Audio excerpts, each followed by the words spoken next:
His conversations always started the same way. A woman would get a message online stating, "Can I tell you a secret?" The person behind the message appeared to be a woman, signing it all off with a kiss. But they weren't a woman or an acquaintance, but a stranger. They were a 30-year-old man, and their target would be one of at least 62 women. He would harass women online over an 11-year period, making him Britain's worst cyberstalker to date. 62 victims, 10 arrests, and 2 restraining orders later, he will be brought to justice. This is the story of Matthew Hardy. I've got no curls today. This year is already disaster. Not to be dramatic, but this freaking day is already disaster. Like, there's nothing to my hair. There's nothing. This cover is inside out. Listen, ignore it. It's sugar, spice, and everything else. First mic check of the year. We've been rusty, we've been out for a while, out and about, and we have obtained a Powerpuff Girls PJs. Alright, listen, don't judge. Sugar, spice, and everything nice. All of you have been raised on Cartoon Network, okay? Whether it was Dexter's Lab, whether it was Ed and Eddie, whether it was Courage the Cowardly Dog. If you are of the Courage and the Cowardly Dog, Courage the Cowardly Dog. He was the Cowardly Dog, man. If you have sat through that cartoon, like you didn't skip it, you didn't just watch, you know, the other stuff, like Dee Dee and Dexter, and then Eddie, and like other Cartoon Network stuff, if you have sat through it, comment below, because we are probably have the same mind. I've also done a video on this channel, like a while back, about whether or not that was based on a true story. Spoiler alert, might have had a couple of discrepancies here and there. That is not what this mic check is about.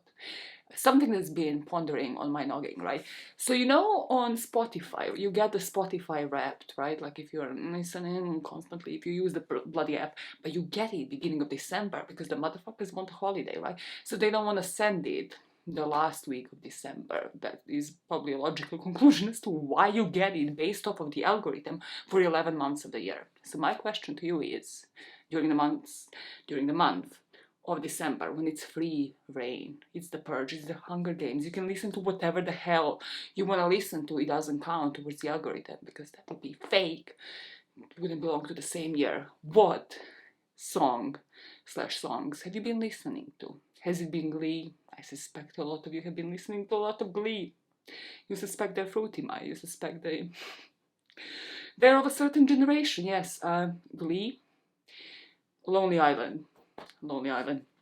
One specific song in particular that is top tier, okay, better than all of the rest from Lonely Island, Mother Lover. It has like material, it has the content for the choreo, it has the potential to be so much more. It's definitely not a fetish, definitely not me planning to like get with your mom. Okay, denial is the river in Egypt. Denial is a river in Egypt. Your husband is gay. Mic check over. We're proceeding with the case that I clearly am trying to postpone as much as possible because it's gonna get grim. Your blood's gonna boil. Your blood's gonna boil in about a second. So yeah, let's get on with that, and you let me know in the comments what song or songs or playlists you've been listening to when it doesn't count, when you know you can cheat, and now you're like, I have replayed this song about 50 times a day. Denial is truly the river in Egypt. Alright, let's go. Detective Unit, I like to come on here and before diving into the case tell you how I learned about the story, right? And there's always a timestamp, you can skip through all of that. However, here, before doing that, I actually wanted to loop you into a mental state that I had been going through this week when researching this case. It's not just like a random vlog update on my own mental state. It's mostly because I think it's not really spoken about. I have seen the article on the journalist that have covered this case for the Guardian podcast, and she had actually spoken about in this article just kind of how it affected her as well. So I thought I should do the same, because I believe when you are deep into researching these types of cases, you kind of already know the profile of the person in a way. You kind of understand the psychology of them, and I have had the privilege to research a couple of them. And just based off of the past actions, you don't even have to understand the psychology or to be a qualified professional to know that if the person in the past has proven to repeat the same pattern of behavior, who is to say that they will not do it again? And that's kind of what makes people like me, who like to research these types of cases and want to bring the story to the public, think every single time that they sit down to write a script, should I be doing this? Should I actually leave this one alone? It happened with Alex Belfield's case, it happened with Eddie A. Game. That one, I think he managed to appeal to YouTube or whatever and remove it for the UK grounds, so I think that video you can only watch in the US and abroad. But it had happened before where the type of behavior of the person is not to really suffer the full extent of the consequences, let's say that, not really serve the full term of their sentence in prison, and then to come out and the first thing that they do is take their phone and go at it again and possibly see what has been published on them online while they were in jail and then go and harass those people and go after them. I would love to tell you that will not happen to me. Trust me, I would fucking love to tell you that. That will not happen to me. That will not happen to the journalists that cover this first. I would love to tell you that this person will receive therapy, mental health, like counseling in jail. They're going to come out a new person and they will never offend again against myself and against anybody else. I would love to tell you that. However, what are the chances of that really happening? And this case has been shoved under the rug for too long. The stories of these women have not been listened to, have not been heard for way too long. And that is truly what in the end convinced me to actually cover it, because it has so many layers. On the surface, this is a story about a guy rejected by women, about a guy who doesn't see himself belonging in different friendship groups, belonging in his school with his classmates, belonging in the society. That guy then goes to do bad things against the people that he thinks have wronged him. But then when you uncover the layers, this is truly like an onion of a case, because it truly shows you how much we allow it to happen. The authorities and the society and everything really worked for him, which should not have happened ever, and works towards people like this. I mean, if you think about what's going on in the news right now with Andrew Tate being arrested, how long did that take? The guy has a platform of millions and millions of supporters, and nothing had been done until literally, yes, Greta came along, but a technicality had happened until he was provoked enough to post his location, rather, where he was eating his pizza. It's just wild to me that there's nothing really happening, as if the internet was invented like yesterday. As you're gonna get pissed off about so many aspects of this case. But let me tell you how I found out about this story, because this journalist is excellent. I have checked out then her articles online, have listened to the whole podcast, and by the end of episode 5, let's say, of the podcast, that I was already kind of scribbling notes and decided I need to cover this case, because my blood was boiling. Episode 5 makes your blood boil. You do not even understand. Like, if you listen to any single episode of this podcast, that has to be it. So the name of the journalist is Sharon, I'm already butchering it, Sharon Calais. I will not pronounce it again, because I can't pronounce it. It's such a cool name, and I can't bloody pronounce it. She works for The Guardian and has been deep diving, investigating into this case. The podcast includes interviews with the victims, with the mom of Matthew Hardy, and with like a lot of other experts as well. So it really gives you the insights on cyberstalking that I don't think I have heard before. Maybe you have, but I definitely haven't. The way I discovered about the podcast was through the Guardian newsletter.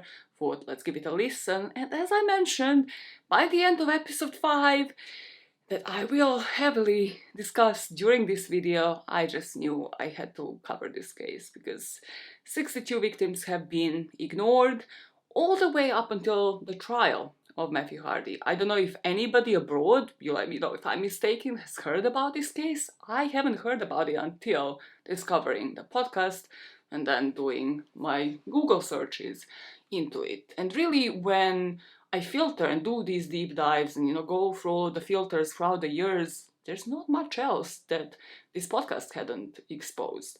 There really isn't much else online, which means truly for years, for over a decade, nobody had cared.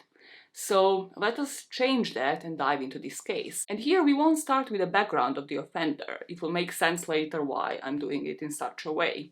So we will go back to that message of, can I tell you a secret? Which is truly what hooked me on when it comes to this podcast, right? Because it's very Gossip Girl-like, it's very young adult, solving a mystery type, especially for people who grew up in those generations, loved watching those types of shows. However, this is reality. And this is no fake crime, it is somebody actually doing this and harassing people, starting off with that type of message. Once you're hooked and actually respond, the messenger will claim to have some information about your life.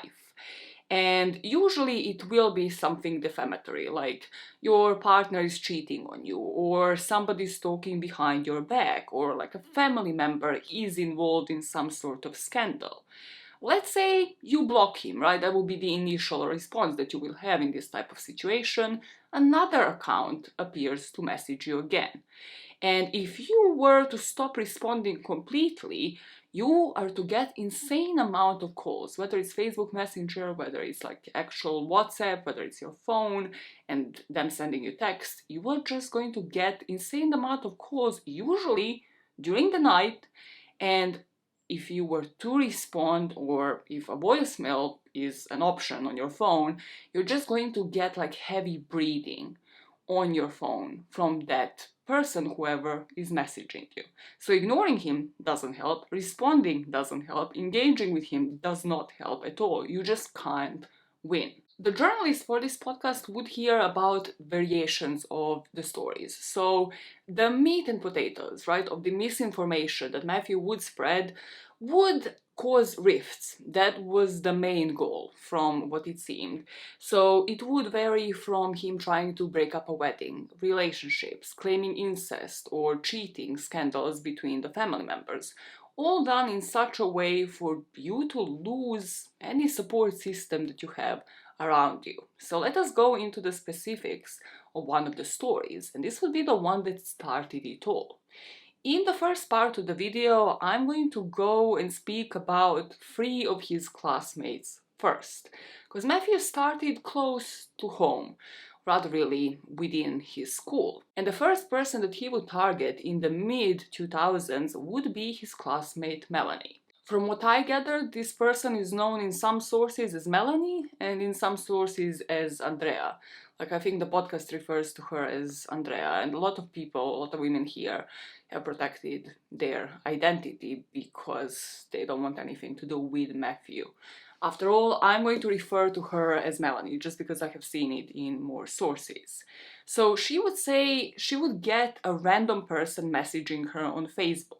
From the sounds of it, and I'm not sure if this was a pattern in mid-2000s, but I know it is today, that these messages were the type of, I'm coming to you as a woman, which, if you have ever heard that expression, you usually know it's somebody coming to you to be like, hey, we kind of seem to be sleeping with the same guy. So this person claimed her boyfriend was cheating on her and they just wanted to let her know. It's just like, whatever you want to do with that information. But Melanie realized she was not the only person in her class to be getting texts. Because, of course, what these people usually don't account for is that other people have friends that they might share this information with. So Melanie would say, like, her and her friend group kind of just like joined in the lunch break and started comparing messages. As they're doing that, they start thinking, who fits the bill here, right? Like, is it truly a woman that is on the other end of those messages? Like, because we are all here chatting about this and neither of us seems to be sending these messages. Doesn't seem like the tone of voice of many of us, and also it doesn't seem like we have that kind of beef going on. Would it be somebody possibly who is a loner, who just doesn't seem to belong, who is a bit of a weirdo, who is constantly on their phone? And soon enough, they actually start responding to these messages, calling Matthew out. They would respond, "You're Matthew Hardy, go away." Unlike maybe today, not many alarms were raised here, and that is because I need to place you at the time when this was happening, for you to realize what went into his favor to begin with these early cases, and just why no red flags were there to the degree where they probably would be if this was to be happening now in 2023. So social media still was just at its birth, right? In 2006, Facebook opened their membership, opened the ability to create social media profiles to anybody 13 and over. So this would be the age range where Matthew was at the time. And I don't know if you remember the creation of the first social media accounts, but there was really hype. Like, I mean, I think like everybody today would say there's a hype when TikTok came around, or like even Instagram ages ago, and whenever they would make certain changes, like it would attract certain amounts of people. But because it was such a new thing, with MySpace and Facebook, everybody really wanted to be there. So there was not much control about who could create those accounts, whether or not they can lie about their age and how they're actually going to be there. Rather, it was just like get the most amount of users possible. And that aided all of those classmates to be on the platform, but also it aided people like Matthew Hardy. It would be around this time that Matthew started stalking his female classmates and also all the girls from the surrounding schools. And how they would see him, Matthew Hardy, also went into his favor. It was said that he didn't have great time in Norwich High School where he was at this point. Melanie would say that he was bullied, that people thought that he was strange. And there was another classmate that we'll speak about in a few minutes called Gina that said that he was isolated. And she, in particular, used to make effort to say hi. So the target and the motive were clear to these classmates, especially Melanie here. And we all know the type. The type that is bullied by the boys and the type that no girls have liked. So everybody thought that Matthew Hardy was a weirdo and that he was getting back at those who rejected him. In Melanie's own words, he was always ignored by women. He never had a girlfriend, he never hung out with girls. I'm not a psychologist, but it seems to me that he was trying to get back at the girls who rejected him. Experts have the name for this type of stalker because it doesn't seem to be typical. We've seen You on Netflix, this is me making a general observation as if like you live the exact same life as I do, but usually there's a target, right? Like they have a target they obsess with, they stalk with, they will stalk online, but they will also stalk in person. And here, Matthew seems to have been having multiple targets concurrently for this whole period of time of about 11 years. This typology of a stalker is called either intimacy-seeking stalker or incompetent suitor. And these types of stalkers are typically motivated by loneliness and unknown to their victims or have only met them in passing. You know, I remember going to bed with a baseball bat, for example, and sleeping with my phone in one hand and a baseball bat next to my bed because I was so terrified. He must have spent a long time trawling through my social media and my family's social media. I still don't know how he has connected certain things. He knew my son's name. I'm very conscious that I never put my son's name out there on social media. So yeah, it's worrying that for someone like myself, I'm quite cautious. Other people aren't as cautious as me. You know, a lot of this stuff is out there for anyone to get their hands on. Having that in mind, the fact that he is stalking these women concurrently, we go back to Melanie. So initially it starts off with her boyfriend cheating on her, she doesn't entertain it or just like responds once. Of course, he's not satisfied with that because he needs to exert control, have control over the situation, but he's also chatting with, at this point, about 25 other girls in that school. And he doesn't get the attention, right? So he waits for something to happen in one of those women's lives. And to Melanie, unfortunately, what happened is that her mother died in 2010. This is when Matthew decides to contact her again, saying that he had some truth, rather she, because that's how he's posing, as just another girlfriend on the other side of that messaging service. Here it would be Facebook Messenger. So he would say he has some truth about her mother. His messages would go around the topic of your mother had been cheating in her marriage and your father has held it back for years. So Melanie immediately starts fuming, right? Not because of the lies, not even because of the misinformation, but rather like, how brazen is this person? Like, that can't face you, can't tell you this, but I'm pretty sure is one of my classmates. She would say that she couldn't take it anymore. She knew that he didn't know her mother at all and that he shouldn't be speaking ill of the dead. Melanie decides to call the police, right? She has had enough. She tells them about the MO, about the first message that starts it all for every single one of these women. Something along the lines of, hey hon, I've got something to tell you. It was specific to school people. All the girls were from their year, so it had to be somebody in their year. She literally has a lowdown of like Sherlock Holmes, of like, this is what we have investigated in our lunch break, please do something about it. That they have landed on Matthew Hardy, right? Someone called him out and he actually admitted it. That is a crucial part in this podcast, that Matthew Hardy admitted it. And this, because it's all online, would be in writing, would be in one of those messages. That everybody knew he would hack into new accounts, like create new ones. What does the police do? The police says that because the messages were from anonymous accounts, they couldn't check to figure out who the third party was. Like, just, I would like you to translate this to whatever job you're in, whatever position you're in. For me, customer service, right? Imagine somebody comes back to me and they're like, hey, can you figure out where my order is? Or whatever. Can you figure it out? This is my email address, this is my name, this is my date of birth, whatever the fuck it is.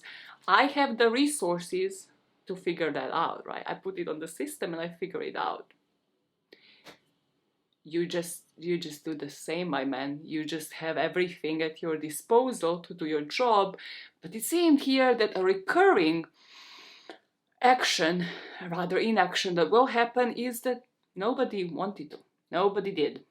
So we go on to another classmate, because there will be multiple stories here. There was Amy, where we believe that stalking extended to in-person monitoring of the victim as well.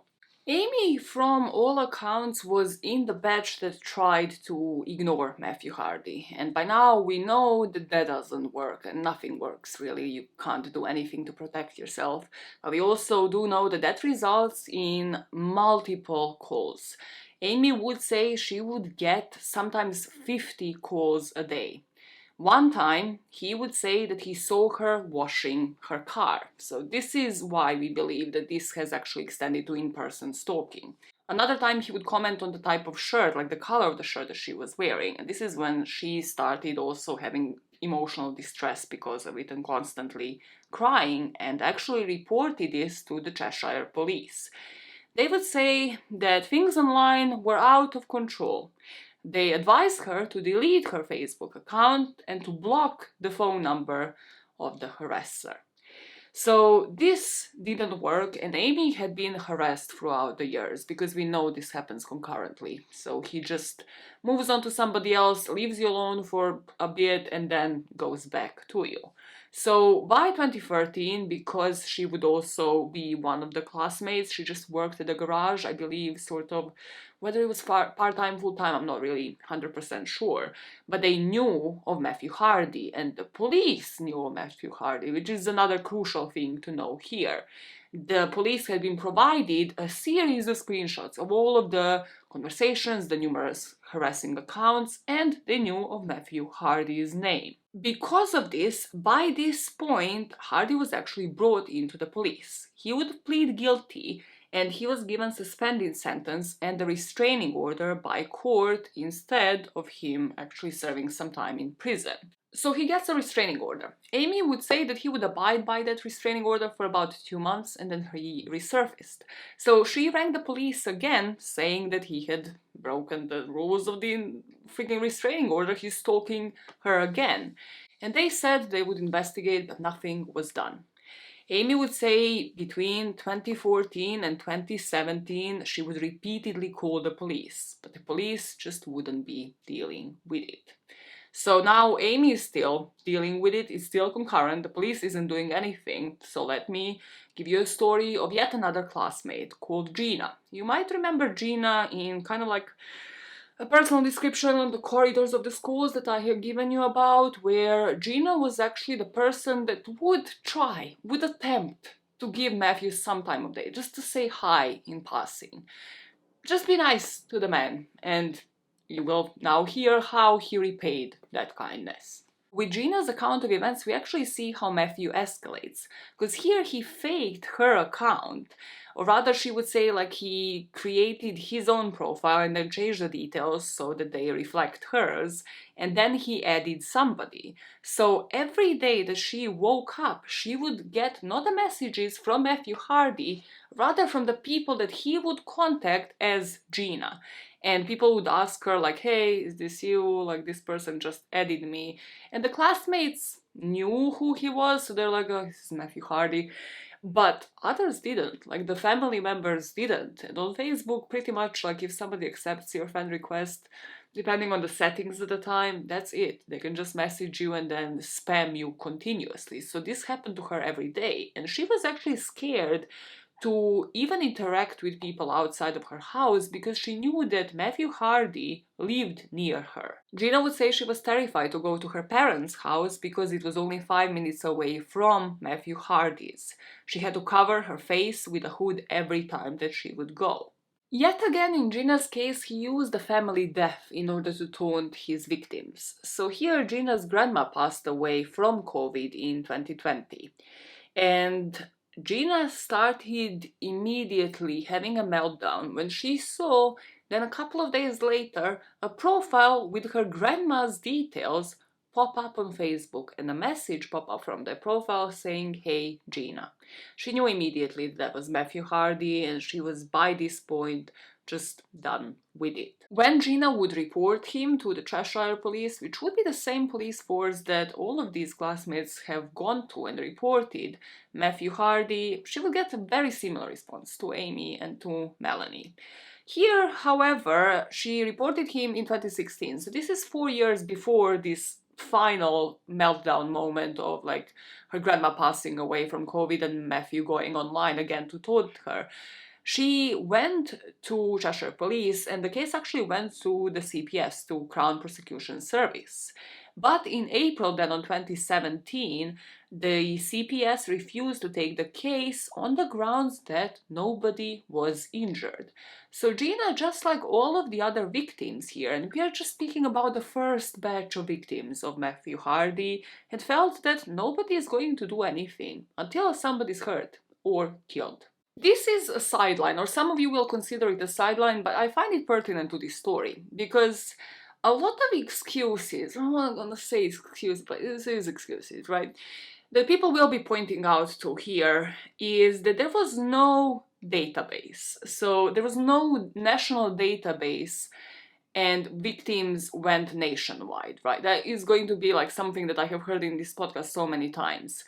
I know there is a DNA database, but like here, luckily, nobody that we at least know of had actually died in the hands of Matthew Hardy. So I think what they are referring to here is like online database of crimes.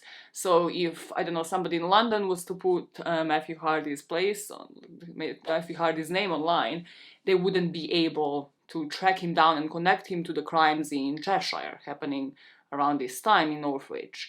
However, as I am mentioning, all of these crimes, like at least 25 classmates of his, have been victims of his, and however many of them went to the same police station, to the Cheshire police station. So there's just no excuse. There's just no excuse for nobody there to look this person up. If there's a single hit, not like 25 plus hits, a single hit, do something about it. Beyond that, I also have a huge problem about the in-person stalking part here and how, again, the excuses that these victims were given just never made sense.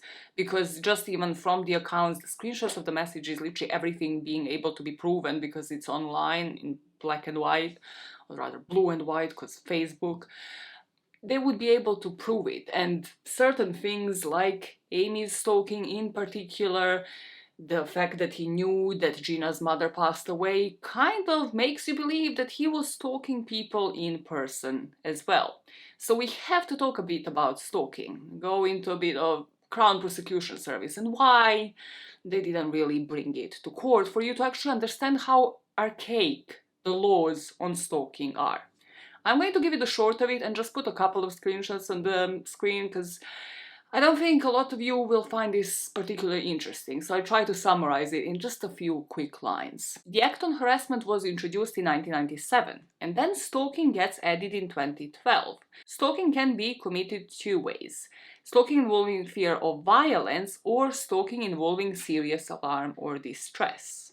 As you can see, even from the definition of stalking, it doesn't seem like it really applies to the online world. It gives you the behaviors associated with stalking as following a person, contacting them by any means, publishing different statements, interfering with their property or the possessions of them, watching or spying on them.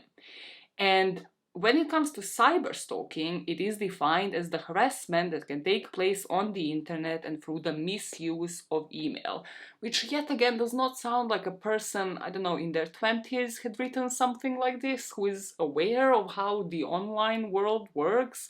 It just genuinely sounds like, I don't know, your auntie who is for the first time on Facebook and thinks that email is still widely used to stalk people online has written this.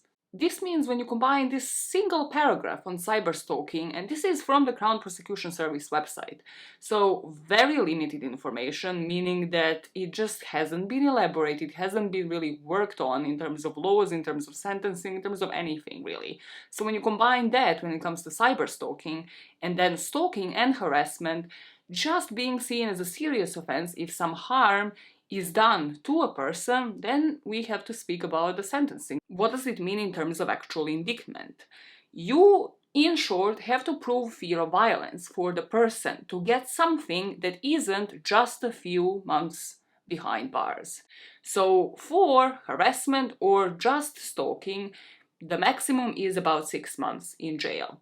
If you can prove fear of violence or serious alarm or distress, then the maximum sentence is 10 years in jail and or a fine.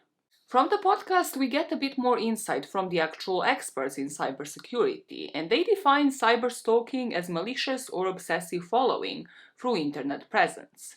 They would say that stalkers track down and follow their victims through social media, and they might even locate them in the real world and then try to contact them from there. This might not be enough for these stalkers, so they might also hack into victims' social media accounts or create fake accounts in their victims' names in order to get information to spread lies about them, both of the things that Matthew Hardy did. The online channels are not just limited to social media accounts. It can be emails, it can be chat forums, everything digital, even text messages that can be used to terrorize people. And there is control that plays the huge aspect in all of this, right? Like, it's undeniable. It's the first thing that you think when you think about stalker and somebody exerting this amount of power. However, what I found interesting is that there is also embarrassment playing a factor here. Control just doesn't seem to be enough. The stalkers here want you to feel exactly how they felt for years, as if all of this was your fault. Back from the sideline to our story, to sum up this section on Matthew's stalking his classmates, we are getting into the territory of the victim profile and the general transfer of blame here that will yet again go into his favor. And I understand you're going to be fed up by how many times I would say something going into Matthew Hardy's favor, but I'm doing it to show you just how scary this truly was. Because the laws here were not and are not designed to protect the victims. Remember Gina, his classmate, who actually paid him some time of day in June of 2017. So this is after she actually reported him, the police did nothing. She would be at a festival in London, and she would report to the police after this festival that there was an incident where somebody had taken a picture up her skirt. Normal person would assume that this is a criminal offense, right? No, not at the time. Not at the time of 2017. It is a criminal offense now because of Gina Martin, one of Matthew Hardy's classmates, because she would campaign relentlessly to change the law, and upskirting was finally made a criminal offense in 2019. Gina is actually insanely inspiring. Like, beyond saying that being the victim of Matthew Hardy had seeped into her work and inspired her activism, she also was nominated for the Order of the British Empire in 2020. However, she rejected the nomination. According to this tweet that people have found online, she had rejected it, saying that it would be hypocritical of her to accept this honor while also being vocal about all of the commitment to anti-racism and understanding the deep and unsettling race issues that the British Empire has built into its foundation. Through the years, we have Gina being inspired by the act of upskirting not being illegal at the time that it happened, so when she obviously reported it in 2017, nothing was done, because yet again, it wasn't a criminal offense, and she had believed that Matthew Hardy was behind that picture and then distribution of that picture. And the journalist behind the podcast actually coined the term digital short skirt phenomenon, which is technically what Matthew had done online, exposing details, pictures included as well, of the victims online without their consent. Now, the next set of victims that we will talk about might not surprise you, as you are already forming an image of who Matthew Hardy was targeting: women that he envied and could not get with, as Matthew will start targeting influencers.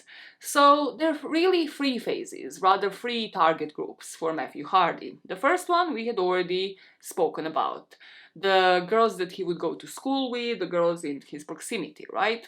Then he would get more brazen. He would start stalking women in the surrounding area, some classmates, some just like acquaintances, friends of a friend. Then, finally, he started stalking women that he had no connection whatsoever to any of them. And usually those women will be successful, people with actual personal and professional lives, and often with large social media following.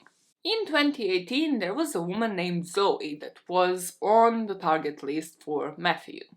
Zoe was added by him on Snapchat, and as soon as she accepted the request, he started off with the usual, "Can I tell you a secret?" She took the bait and just responded, engaged in it a bit, and he kind of started spreading a rumor about somebody cheating on somebody else. Now, Zoe ignores him, and we already know where this goes. It goes into the phone calls where he breathes down your throat at night. So, by this point, just to mention, he's been doing this for years, right? It's 2018. He is beyond confident. He also doesn't stop there. Now he starts mocking her like a baby. He starts adding other people, up to about like 50 people in her life, including her family, posing as her, because he creates fake profiles and pretends that he is her, engaging into whatever gossip it is in order to rift this family apart. And here, the main thing that he did that is critical and really caused like Zoe so much emotional distress is that he started pretending to be her boyfriend's dad online. So even beyond creating the fake profiles for Zoe, he started posing as her boyfriend's dad. And her boyfriend's dad in real life was a doctor. Now, what Hardy would do from the fake profile as her boyfriend's dad would start chatting with teenagers, basically threatening to damage his professional reputation. Zoe would say that she felt like she was to blame, that she was the one who drew Matthew Hardy to her boyfriend's family, and that is why this felt like it was her responsibility. So she reports it to Lincolnshire police, in this case in April of 2019. And Zoe would say she was so scared, she was so distressed, so on edge at this point, she would sleep with a samurai sword by her bed because she lived by herself and just thought that this person might escalate to in-person stalking and might break into her house. The police tell Zoe that they can't trace his number.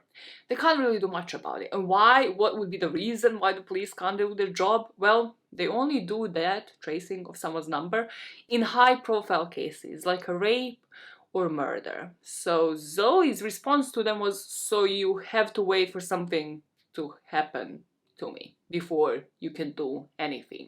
And this is exactly how all of these victims felt. Someone had to die before something is done. Yet again, his name was just there, because in desperation Zoe actually turned to a private investigator. She hired one who would identify Matthew Hardy as the stalker, and this happened July 2019. So yet again, as if the classmates identifying this person wasn't enough, there's a professional, somebody who has qualifications, identifying him by the name. The private investigator then and Zoe supplied that name to Lincolnshire police, who tells Zoe that an officer would visit Hardy and tell him to stop. That is just the extent. Yet again, they're not doing any actual work. Fuck knows if they're putting it in the database. So he lasts about 2 months and then he starts harassing Zoe again. I know at this point that I am throwing a lot of names at you and I will tie it all back together. But here we have to talk about somebody else. Because in 2019, as this is happening, so Zoe has reported it, the police again knows the name, he moves on. He goes and concurrently stalks his victims. So here he moves on to Abby. And here the offenses escalate to just full-time impersonation. Because I don't think he is at this point, personal opinion, satisfied just harassing, just doing the can I tell you a secret. He has to taunt his victims. He has to escalate. He has to taunt other family members as well to cause the rift, to cause the maximum amount of damage. So the short of it was, Abby was a dancer. She's an influencer online, has multiple social media accounts.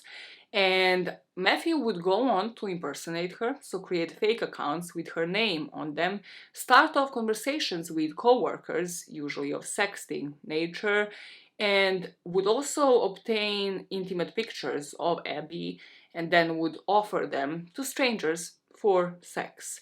He also managed to destroy her relationship with her boyfriend. The long of it is that Abby is an influencer, so she has over 10,000 followers on Instagram, and as such she gets invited to go to a trip to Ibiza with a couple of her friends. She posts a picture on a yacht, just a smiling picture with her and a few friends, and doesn't think much of it, right? It starts generating likes, that's exactly what the point of it was. However, in the north of England, there is a man that comes across that picture, and she is to become part of a new phase in his stalking. Abby gets a message from a friend that was on the boat with her, and this friend just asks her innocently, like, oh, where did you get that bikini that you were wearing? And Abby thinks, like, I swear I have told her, like, where I got this bikini, but sure, let me just respond. And she kind of does it in such a way, like, oh, I think I told you, but like, yeah, this is where I got it. She brushes it off and thinks like, oh, she just had forgotten about it. But then the next message comes about, and this other girl from the yacht basically blatantly accuses Abby of sleeping with another girl's boyfriend. Then the boyfriend of Abby starts getting messages that she's cheating on him. At this point, Matthew had taken complete control. He had just taken over. He managed to break that relationship that Abby had had with her boyfriend, and he also created hundreds of accounts online. He would get the bits and pieces of information just by people taking a bite, like just by people answering, providing him like the tiniest bit of info, and then he would thrive on that and continue chatting with another person from like these fake profiles posing as Abby. Now, Abby, during this time, while she's trying to ignore all of this, while she's trying to just move on with her life, also has a photo shoot, right? Like, she has a job to do. So she goes meets this photographer, takes pictures of her, and some of those pictures were nude. So she on Instagram, through Instagram DM, asks this photographer to send her the link to like a Google Drive, and he does. However, she was of the belief that these pictures are only going to be accessed by her, and then she can distribute them as she wishes to. So fake Abby, however, was now going to use those pictures. So here, Matthew, from my understanding, had actually hacked into her account and managed to take that drive and then started distributing those pictures. He started sexting her former boss, using them to break every single relationship that she had had in her life. Just even strangers, like basically offering Abby up as if she's just online in control of this, whereas she just wasn't. For Abby, it all culminated with her next trip to Ibiza. So she was again planning to go there for work, and the night before, she starts being harassed by Matthew. But at this point, it wasn't even just taunts, it wasn't even just breaking any single relationship that he had left to break. Rather, it was just borderline threats. He started saying that he's going to get her in Ibiza, that he knows she's going and he is going to get her. So this time, Abby rings the police. She reads out the transcript of that chat to them, and the police said they were half an hour away, but they kind of asked her, like, do they really need to come?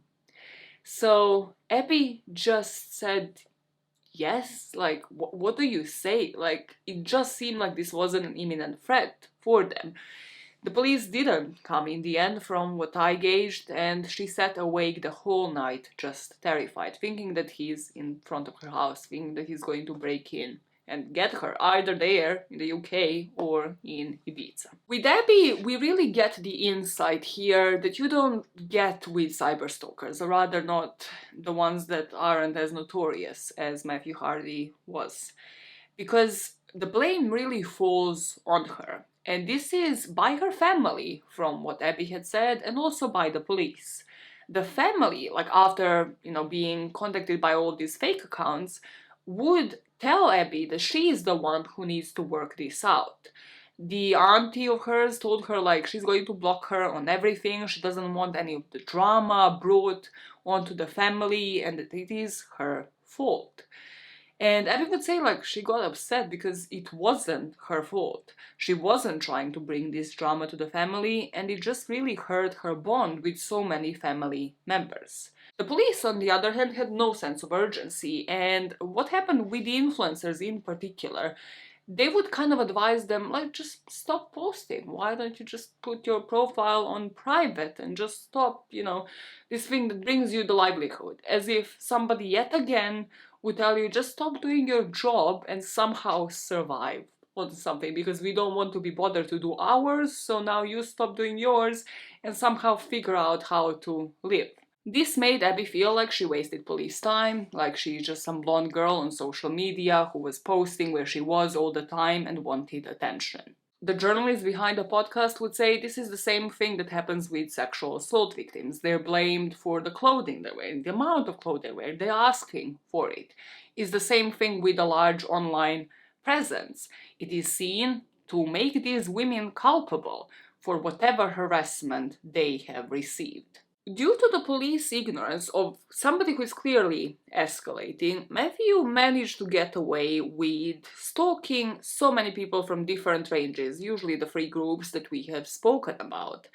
But if you remember, it would be classmates, it would be just like people he knew, it was kind of adjacent to, then like people in his proximity, and then it would be the influencers, people he couldn't be with, people whose friends group he couldn't belong to.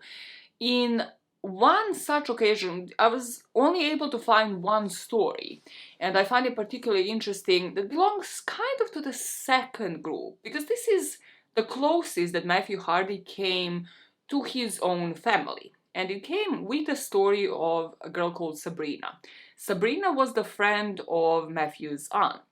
So they briefly met up for like a family gathering in 2015. And at this time, Sabrina's mom had just passed away, so she went to visit the mother's friend before her death, and the two of them would just be mourning Sabrina's mom together. Matthew started messaging her only a couple of days after that wake that he had attended. Like, he knew that her mother had just passed away. He knew how vulnerable she was. He started messaging her on Facebook, accusing Sabrina of having an affair with the husband of her mother's friend. He would say, how can you do such a thing? She was your mother's best friend and you cuckolded her. The two of them had no relationship whatsoever. Here Sabrina, however, because she knew the family, she goes to Matthew's mom, Donna, and she just tells her, this is what happened, what the hell, like, can you, like, speak to your son? Can anything be done about it? And Matthew's mom says, like, don't worry, like, I do apologize, I'm going to speak to him about it, and she gives an excuse, and this is the first time from everything that I have seen, the first time in the timeline in 2015 that we hear about this excuse.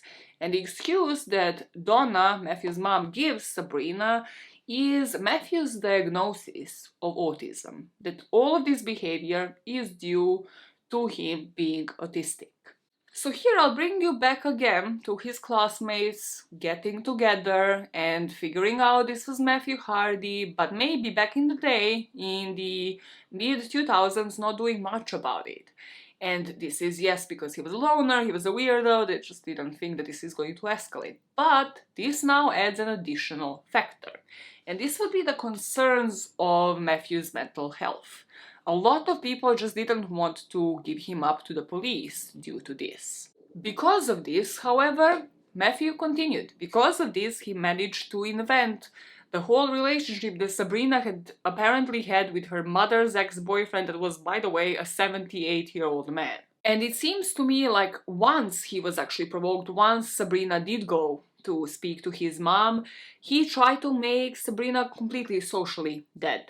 So he would go and create fake accounts and then contact Sabrina's friends and family, claiming that she had slept with their husbands or boyfriends. He had information on every aspect of her life, including who her friends were, where her children went to school, and also like what her previous employment was. Because he would get the correct information harassing people, they would believe the fake Sabrina and break off any sort of relationship with her. Once that happened, obviously Sabrina knew there is absolutely no point of going just back to his mom. Like, she had given it a chance, she had given him fair play on her. Honestly, I probably wouldn't have, I would have probably called the police straight away, but you know, she gave it some fair chance. It did not improve, it actually kind of escalated and went in complete opposite direction, so she goes to the police.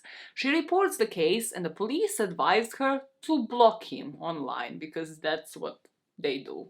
Nothing really gets done, all the way up until 2019. And this is when Sabrina would get a call from a police officer. The police officer on the other end of the line is the name that you will know and is associated heavily with this case. His name is Kevin Anderson and he's been with the Cheshire Police for 22 years. Now, he calls Sabrina and just asks her like a simple innocent question. Do you remember a guy called Matthew Hardy? What Sabrina had heard from Kevin is what any of these victims wanted to hear for so many years by this point. And that is that he thinks he can put this guy in jail. According to Kevin, according to his collation, his work, him being passed on this case, he found out that Matthew Hardy had over 100 criminal records in the police system and 62 women had reported some sort of offense against them. Let me finally loop you into the case, what was happening behind the scenes. As I mentioned, Kevin Anderson works for the police station in Cheshire for 22 years. In December of 2019, he is assigned to a stalking case involving Matthew Hardy. He looks through the internal systems in the Cheshire police station and he finds something that a lot of people would consider shocking, neglectful. You know, you add your own verb, you add your own adjective here. Not verb, adjective. You add your own adjective here. There were more than 100 logs on the system about Hardy from 62 victims, so obviously like multiple reports as well. He finds out that there were 10 arrests against. He finds out that Hardy was arrested 10 times and interviewed voluntarily further 3 times. And something that stood out to Kevin was that he almost even broke up a marriage. Like, he broke off so many relationships, he would invent cheating scandals, but on a wedding day, at one point, he almost broke a couple off. And he thought this guy needs to be brought to book. Finally, Kevin looks at all of the backdates, right? Looks and finds out that all of these reports are backdated to 2011 onwards. And he would say, like, I don't think he justified the police work here. I don't think anybody can justify the police work here. But he said, like, he can't speak for the officers themselves, but people maybe didn't understand the extent, like, didn't understand what was happening to the victims. And maybe they didn't understand the legislation, right? Because as I have shown you, there's this little paragraph on cyberstalking. And you know that if you can't make the case to the court, basically, like, a lot of people might think, what's the point? You and me might not, but a lot of people might think, like, well, what's the point? There's no fear of violence, nothing is going to happen to somebody, somebody's just trolling them online. So Kevin contacts all the officers that were on those cases at those times when the reports were made and just arranges for everything to be transferred to him. On one end, now he's contacting the police officers, and on the other end, he's contacted all of the victims of Hardy, trying to build this case, trying to figure out what do they have, like, did they have any screenshots, send them away. And of course, most of these victims did. They were waiting for this moment for years. They literally had them on the ready as they first reported it to the police. Among those victims he contacted, and truly why this case, in my personal opinion, has been brought to justice was because of all of these victims doing the God's work, doing it all together. But there was one person in particular who collated possibly more than any of them all together. There was a bad bitch called Leah. Leah had a boutique in Kent, right? And again, on the surface to Matthew Hardy, it looked like somebody like an influencer, right? Somebody that he should really mess with because he is not living the life that they are. So in 2019, he does just that. He stalks her, he contacts her family and friends hundreds of times, makes about 10 calls an hour during some nights. He just tries to destroy Leah's life completely. But you see, what a superficial research, what like taking the bait and then like somebody giving you some information on this person doesn't really tell a criminal like Hardy when he thinks that someone's just an influencer, when he sees this just superficial picture, is that Leah didn't just have a boutique, right? Leah was also a paralegal. I bet he didn't really count on that. He really didn't count on somebody to know the ins and outs of the law and how to build a case against him. Leah, just like all of the other victims, goes to the police thinking like, okay, I'm gonna report this, provide you with the evidence, cool, sorted, done. No, because this happens in November 2019 and of course, as we know, the police didn't do anything. So Leah thinks, okay, I was a paralegal, I can obtain the evidence and then go back to the police, right? And then they will do something. When I tell you my jaw had dropped because the dossier that this woman had collated was 700 pages long. She had 700 pages of evidence of communication and harassment by Matthew Hardy. So this included nearly all of his social media profiles and phone numbers. So she did the work for them. She did everything for them. Based off of the insights that we got from Leah, any attention made it worse. He would tell her that screenshotting this to the police is pointless because he is cocky at this point and he is taunting these victims. And Leah would say there was no doubt in her head that this was his full-time job. Like, this man did not do anything else. There was no time for it. This was his full-time commitment. With the 700-page dossier now, Leah goes to the police, she tells them, here it is, everything is there, like, make an arrest, right? Like, everything is there. His contact details, like, I've done the work for you. The police tells her, good job, splendid chef's kiss, not enough though. Now, how we tie it all together. Remember where we left Abby? She goes to her trip to Ibiza in the end, despite of being frightened by Matthew Hardy the night before, and does an Instagram live.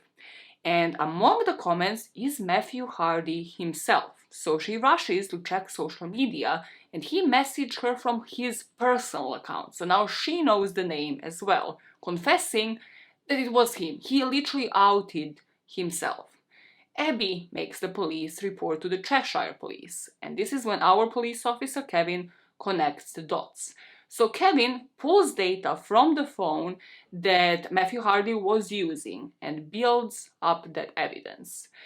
What I put in the script is he just did his job. I know that Kevin had been praised by this podcast and by everybody here, and I'm grateful for people like Kevin who actually did the work here, but he just did his job.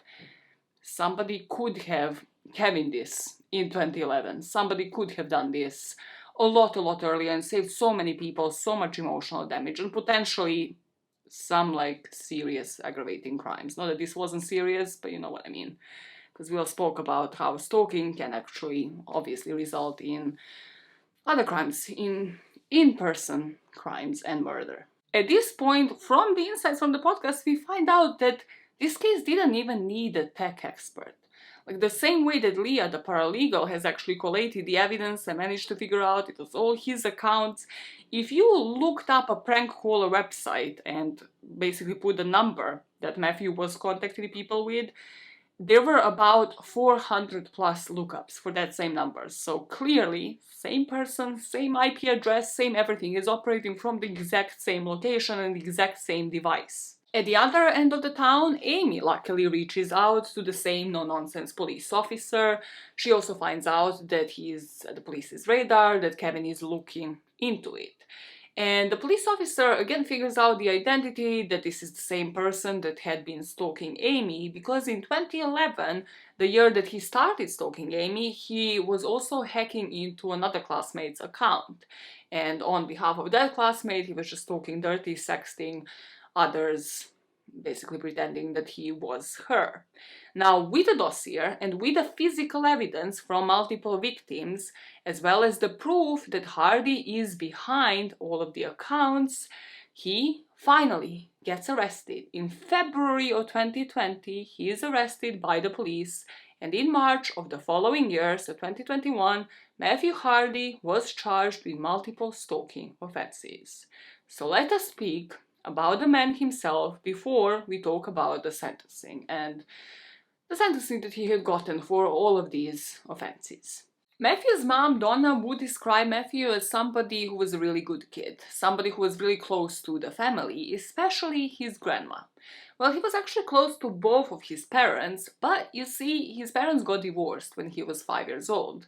So between Matthew being 5 and 7, he still had a good connection with his dad, like weekend trips. They had like a solid divorce, and he would still go see his dad. However, then when Matthew was 7, his dad starts seeing somebody else, and he decides to completely exclude Matthew out of his life. And he goes and communicates this to Matthew. Like, it's not like, he just suddenly stopped seeing him. He blatantly rejected his 7-year-old son. So I can see how this can be a trigger for somebody who just, without any understanding now, will not see his dad for the rest of his life. And I can feel sorry for him at this point, but we also have to see this as a trigger towards any of his behavior in the future. And this is why I covered the case before the background, because now certain stories that he would tell his victims and their families about their dads in particular, or their boyfriends leaving or cheating, make sense. Usually with a father, uncle figures, breaking a couple's wedding day, he really tried to do damage in that area because that is what hurt him and that is what triggered him when he was 7 years old. The journalist gives us the insight of who Matthew might have been from that point on to the early teenage years. And I can give you the insight because I have found his social media profiles as well. He was the person at the periphery of most pictures, like in the angle, either like fully there or just kind of poking, never in the center of attention. His classmates from County High School Leftwich would say that he would be the person to stay away from, not really to talk to about, not really to engage much in the conversations. He'd be the kid in the corner, kind of just shriveled away from the surroundings, in baggy clothes, and just quiet. What would people say about Matthew Van Strahl? Did he have any nicknames? No, he didn't have any nicknames that I can remember. No, just the weird one, I suppose. Well, stay away from him, he's weird, creepy.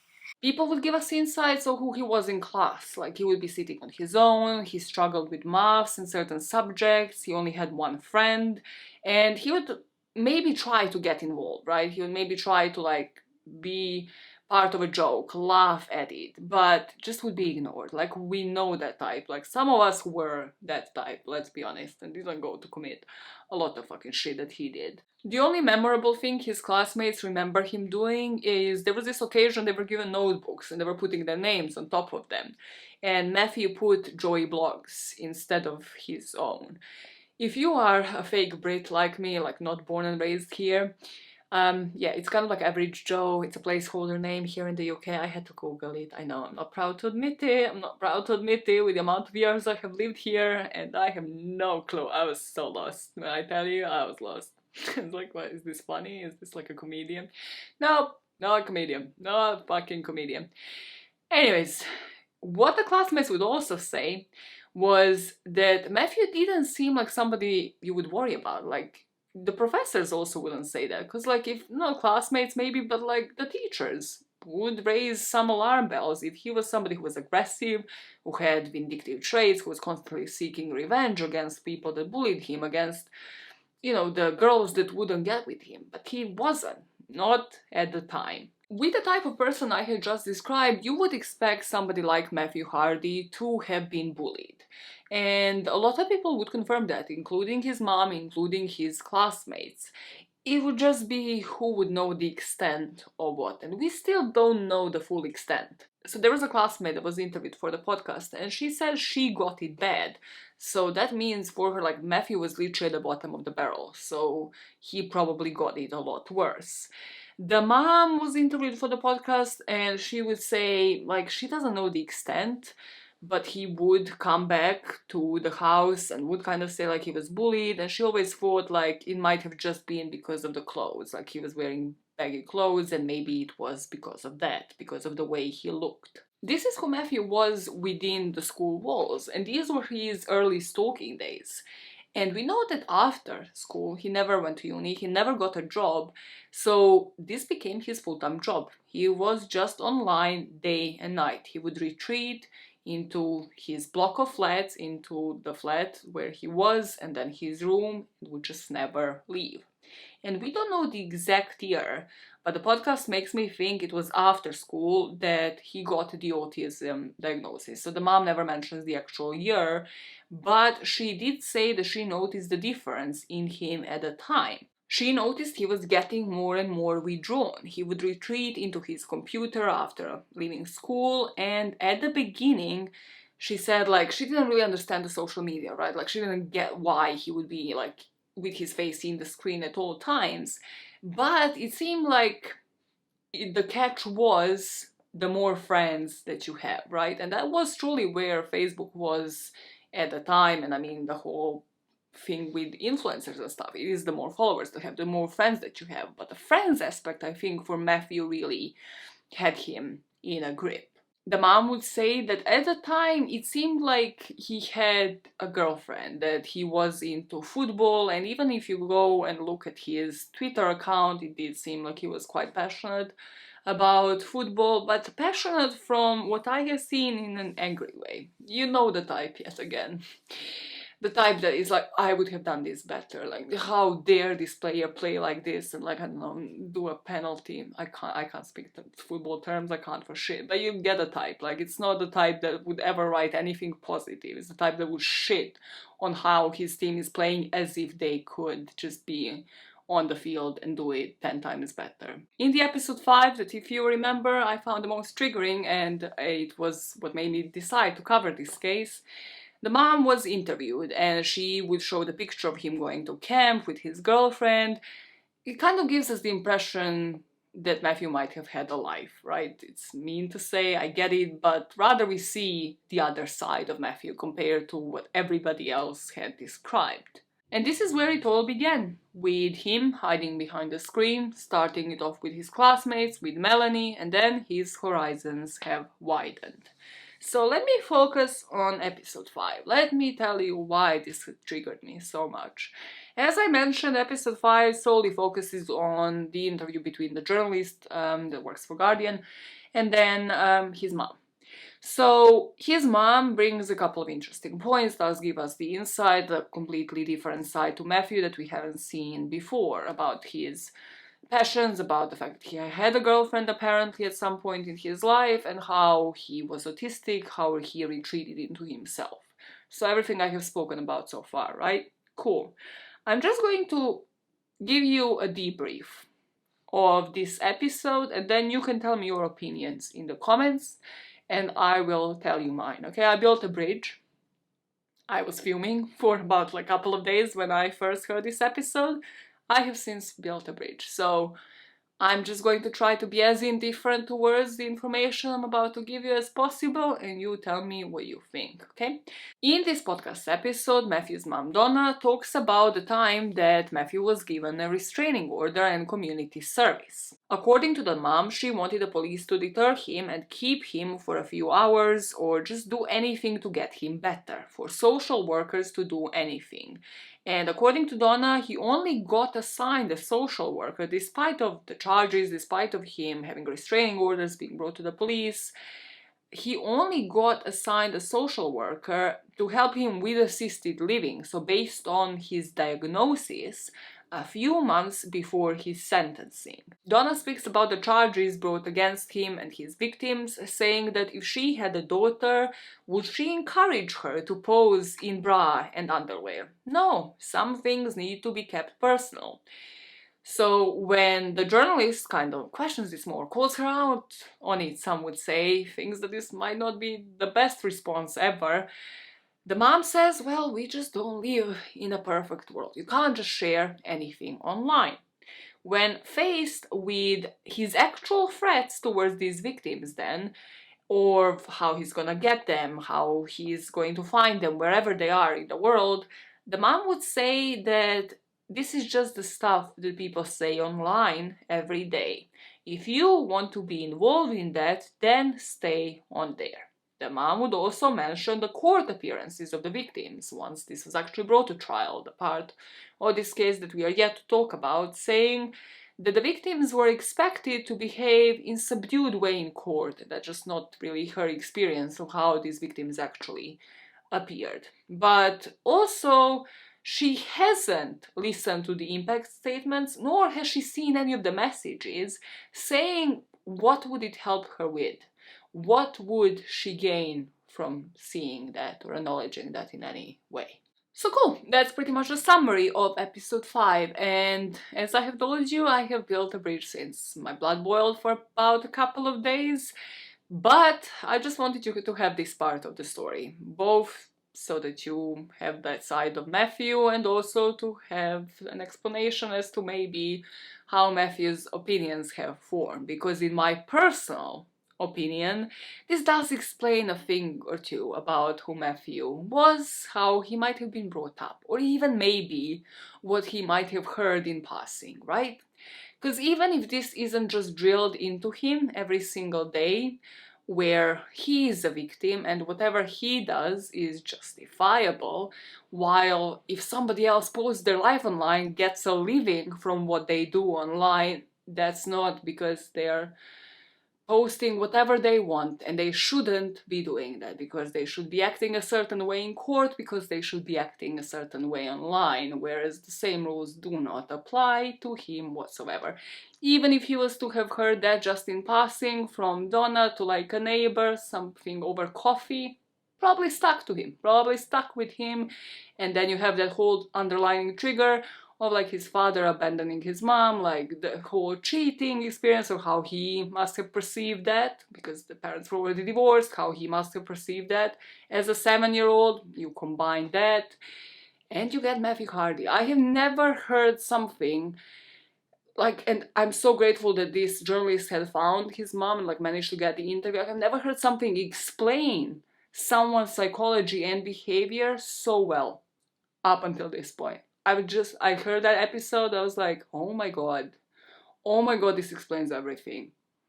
You let me know what you think. Do you share my opinion or do you not? Do you just not see anything wrong with any of Donna's statements made in that podcast episode? To pick up from where we left it off in the story, the charges against Matthew are finally brought.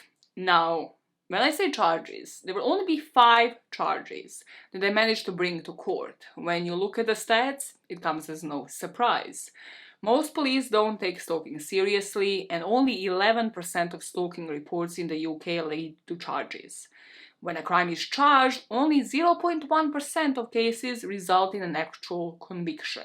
Beyond this being frustrating, this is actually quite dangerous, because stalking is the 5th stage of murder and there are 8 stages in total. So it's like a layer underneath that in so many cases has led to murder, as we have seen in the past. There was a study actually in 2017 studying 358 women who were killed, and they found that 90% of those also involved stalking prior to the murder.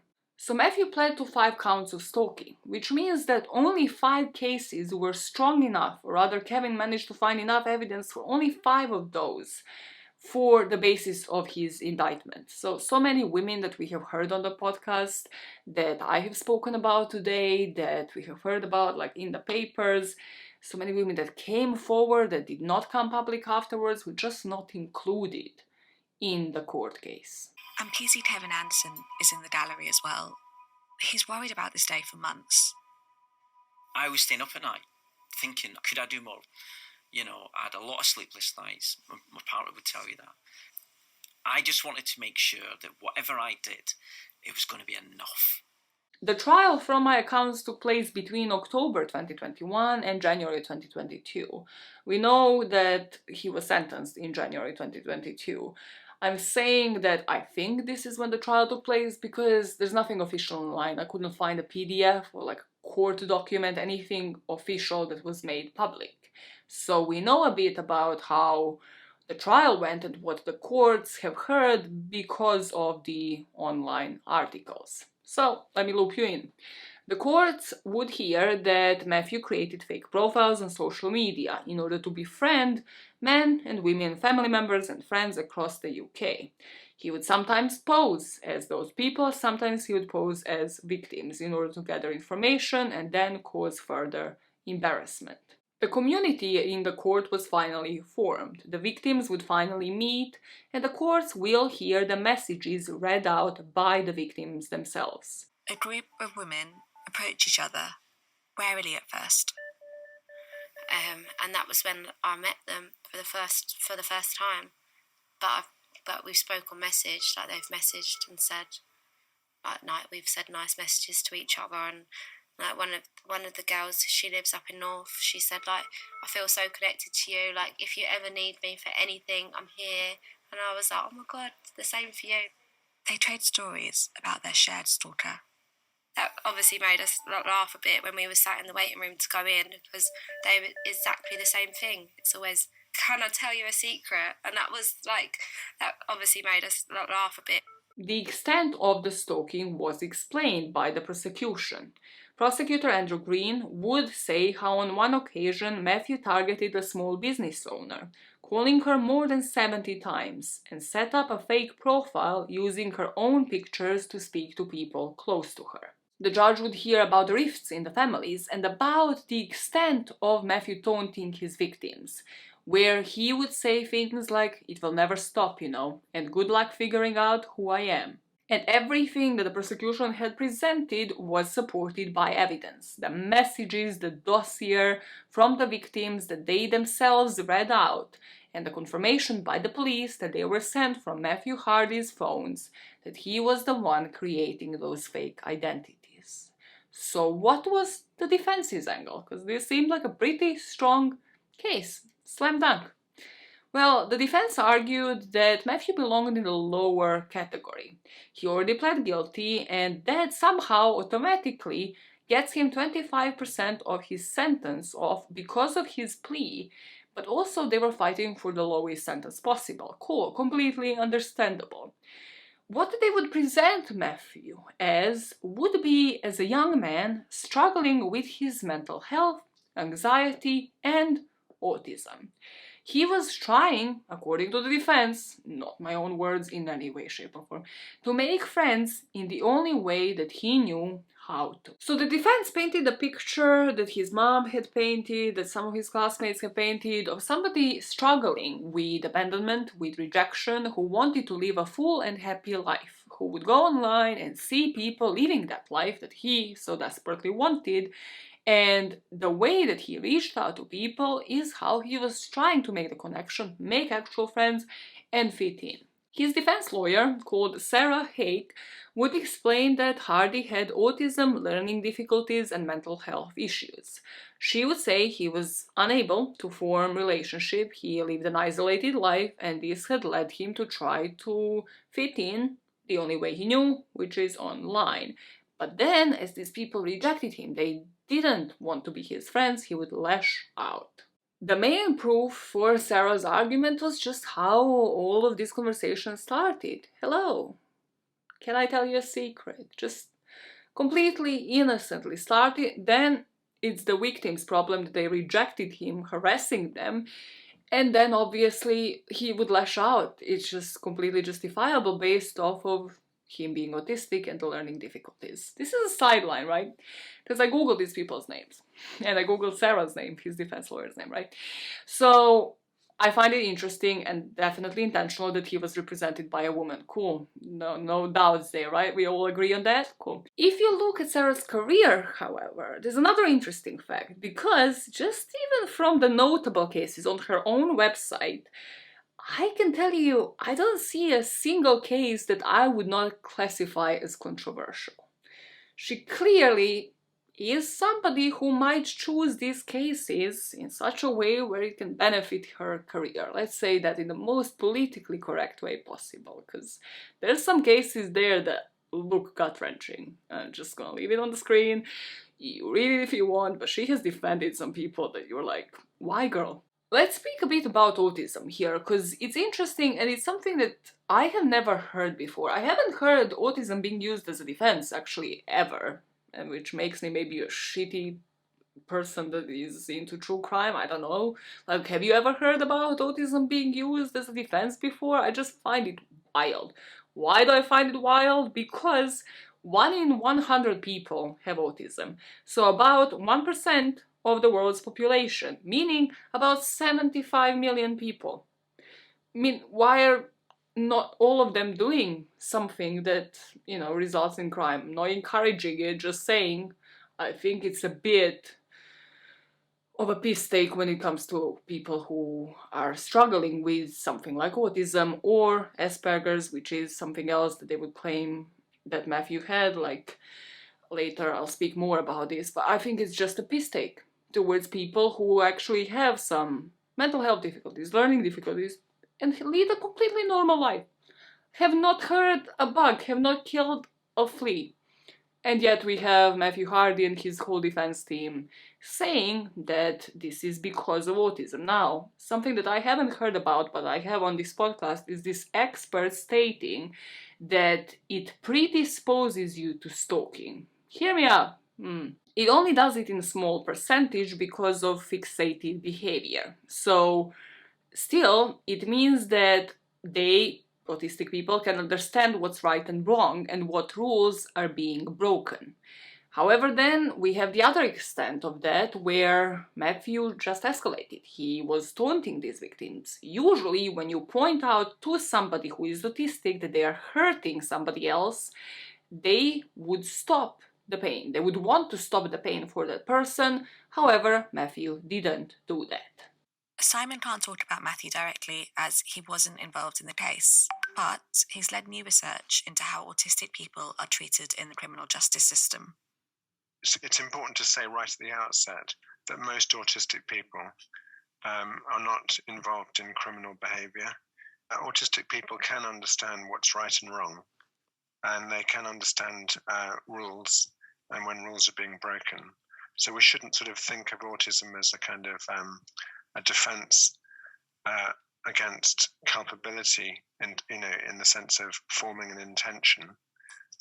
But there are some people, autistic people, who do commit crimes. They do cross the line, and that's often because they don't realize that there is a line, or that they have become so immersed in a particular activity that they've lost sight of how their behavior might be seen by others.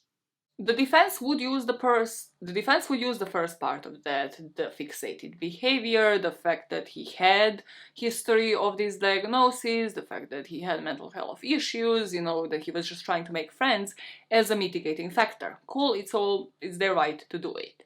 However, I'm just struggling with the percentage of it, right? Because what weight should this have held, really? Is there an aspect of his personality that is derived from autism? Can you really prove like he was autistic and that's why he had this fixated behavior and that's why he took this as a full-time job? Is there an aspect of his personality that is derived from autism? Possibly, but when you break it down, if that is a small percentage, why should it affect the sentence to a huge degree? Why should it hold so much weight? According to the defense, the rejection that the defendant felt triggered a lashing out. And they would say that he does not understand that impact on the victims. Quite different than from the expert on the podcast saying that autistic people know right from wrong and that they usually want to take the pain away from people, not cause it, not cause even further pain. So the prosecution and the defense resume their cases. Here in the UK you don't have a jury, right? So the judge leaves and he comes back, and everybody, based off of the laws, based off what I've shown you from the CPS website, is expecting Matthew to get tops a couple of months. Tops, if not like a couple of months and maybe a fine community service. Like, everybody is just on the edge of their seats. And after hearing it all, the judge leaves the court to consider his sentence. He went out and then he came back in and said, right, everyone stand up, or Matthew stand up. Judge Stephen Everett starts to speak. Oh my God. Like, obviously burst into tears. I was gobsmacked. And he delivers his sentence. I thought he was going to get like a few months. But he didn't. Matthew got years. But the judge here comes back and passes on 9 years. 9 years in prison, the longest sentence given to a cyberstalker in a UK court. The judge also said that it's important for him to emphasize that he is satisfied that he has the mental health conditions, but that those mental health issues did not stop him from understanding his actions. He concluded saying they had done nothing to harm you. Most, if not all, did not know who you are. You sat there in your room, wherever you were, and you deliberately sent those spiteful messages. It's difficult to imagine the fear and shock and worry that you caused to your victims and their families. It will probably affect them for the rest of their lives. The victims of this case should be thankful for coming forward to us and giving us the opportunity to allow their accounts to be heard in court. And the judge today has already said in different guises this was a horrendous campaign for them. The anxiety, the stress, the mistrust around family members and partners was unbelievable to them. And I think, again, the 9-year sentence proves that the judge has listened to those accounts. At this point, Matthew is taken into custody, and he was told that he is going to serve a minimum of 4.5 years behind bars, meaning that he could be out by 2025. So, from this point on, the point of sentencing, there are a couple of things that the victims of these crimes pointed out that need changing. The victims have called the police forces to take stalking seriously, to actually understand the impact that it does to people, because they said like one police officer per region per 100+ reports is unsustainable. Why was this police report like that all of them have filed just on the desk of somebody and they did nothing? Why do we have to wait for something to happen? But then there's something tech-wise that really can be done. And this is something that I find so baffling today, even like with any social media platform I'm on, and I try to remove myself from so many. But with any, like, you see kids on them, you see somebody just faking, inventing a date of birth, doing the basic math of like, oh, when was I born to fit this like age criteria? That's pretty much it, because nobody asks you to prove your identity. And recently I dealt with HMRC, which like pain in the arse. But still, something that I have found on the website was like, it's so easy. It's so easy to embed it. HMRC asked me to take a picture of myself, so like a selfie, and then a picture of your passport, and then it compares the two. Cool, takes it, and off you go. It literally takes not even 60 seconds for you to do that. You have proven your identity, and off you go. Why do the social media platforms, from Facebook, Meta, whatever it's called now, to Instagram, TikTok accounts, They're children everywhere. Like, that's the part that, like, pisses me off. But from the safety point of view, right, it's so easy. It's so easy to do it, to embed it, but just social media platforms don't want to, and they don't want to because they care about the numbers. They care about the users' numbers, and you can't really convince me otherwise. They care about whom, you know, has the most users, even though they're sometimes bots. Most of the times they're bots or duplicate accounts. So here they have actually been social media platforms, they have responded. So Meta, that runs Instagram and WhatsApp, said that accounts that impersonate someone else are against our rules. We remove them when brought to our attention. So again, if nobody brings it to our attention, then that takes investigation and you don't even know the outcome sometimes.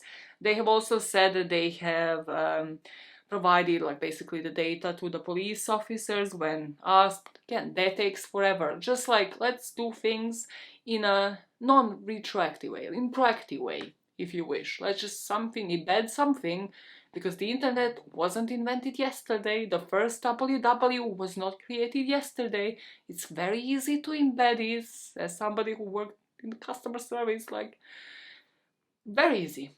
Super easy to be done, super smooth experience, and then you just don't have these issues because somebody had proven their identity, and then when it lands on the police desk, they know exactly who it is and they can take action.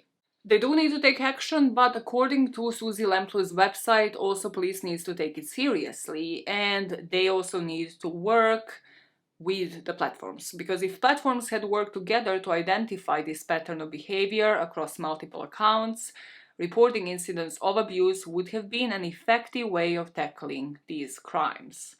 And according to, this is from Susie Lemplu's website, this is like a proposal for the tighter laws surrounding stalking. And they would say that one force alone, as I mentioned when the classmates started reporting, Cheshire Constabulary was contacted about Hardy more than 100 times by 62 victims over an 11-year period. During his years of stalking, he was arrested 10 times, but the police and the CPS appeared unable to put a stop to his offending. So where is this now? It's so frustrating how easy some of these solutions seem. Like, do your job if you're a police officer, otherwise don't become a police officer. Maybe it seems common sense. Like, I didn't study to become a doctor because I have no interest in that, but then I'm not a doctor. You get what I mean? Cool. And also, like, just some sort of security online towards cyber crimes, as if, like, internet had been here for a while. Cool. So Matthew is in jail, right? He might be or might not be out by 2025. And then comes this headline from a Guardian article in October 2022. Jail term reduced by a year from original sentencing at Chester Crown Court from 9 to 8 years. On Wednesday, 3 judges sitting in the Court of Appeal reduced the sentence to 8 years after agreeing the starting point in the original sentence was too high. From what I see, Sarah, the defense lawyer, had appeared in court, so she had been his appeal lawyer as well. And she had said, when one considers the developmental disorder of the appellant, the sentence is manifestly excessive. She uses big words, okay? She said he got too many years and they should cut those down based off of, yes, the autism. But here, and this is for the first time that I have found this in search of so many articles, beyond autism, they mention Asperger's. And Asperger's, yes, is part of the autistic spectrum. However, here is the first time that I have heard about this. So I don't know if they have found the diagnosis that his mom mentions in the podcast and they just haven't really explained it to us properly. So let me try to explain based off of what evidence they have reduced the sentence by a year. A different judge here said that Matthew had suffered from Asperger's and autism, and this was clear and well documented. So this led him to suffer the lack of empathy, such that he was not always able to understand the impact that his behavior would have on others. And because of that, they reduced the term that they had had in mind by 25% to allow for that mental disorder. So Asperger's, as I mentioned, forms the part of the autistic spectrum, and it is usually displayed by repetitive patterns of behavior, hence probably why the experts have said that the fixation might happen. Preoccupation with restricted interests and difficulties with social interactions. I gave you some stats before. Autism appears in 1 in 100, Asperger's in 1 in 250. So that means Asperger's affects 37.2 million people globally, about 0.5% of the population. Just pointing that out yet again because the numbers are large and you don't usually hear about it in the court of law, and you don't usually get sentences reduced based off of that. The judges here refused Sarah Haig's, the defense lawyer's argument, saying that they accept the conduct was clearly intended, planned, and premeditated, that this offending clearly had a profound effect on many others than the complainants, and the learned judge was perfectly right to take that into the account. They rejected Sarah Haig's submission that his crimes should not be placed in the top bracket for culpability because of his mental conditions, but they accepted that the sentence overall was too high and reduced it to 8 years. So Matthew Hardy is in prison now, according to the lovely episode 5 and his mom's interview. His mom, Donna, doesn't think that he is getting any further support in there for mental health issues, whether it is autism, whether it is behavior, stalking, right? So that he doesn't come out and reoffend. She said that he had not seen any caseworker. There's no psychological intervention going on. He's just there in Gen Pop, right? He's in general population.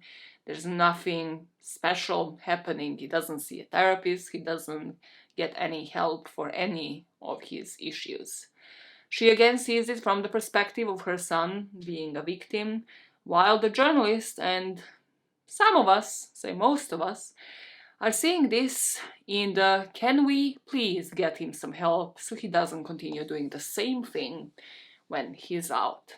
Out of everything we have spoken about, there is one thing that stood out to me that I have heard of Matthew Hardy. Once he was taken for police questioning in 2019, the first thing he did once he got out of the police station was to get a new phone.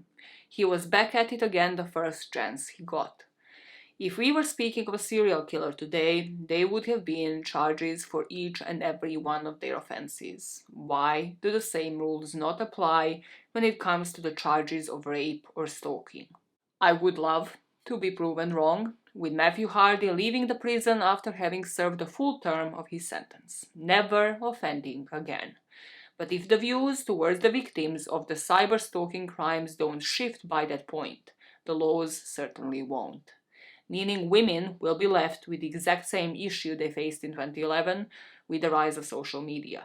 Left with the laws that did not change much since 1997. It offers a bleak future. Hardy is now known to the police. If he reoffends, they will know his name. The next victim of a cyberstalker whose face is unknown might not have that luck. And that is the case of Matthew Hardy. I like to get your circulation flowing, right? First case of the year, but boiling. Ready to fucking fight. If somebody, because I like to leave with some actionable things, if somebody knows how we can get laws changed, I don't know how we can get laws surrounding cyberstalking, stalking in general changed, like is there a petition online? Can we do anything so that this man and so many other men, and some of them that I have covered on this channel, don't come out and reoffend again?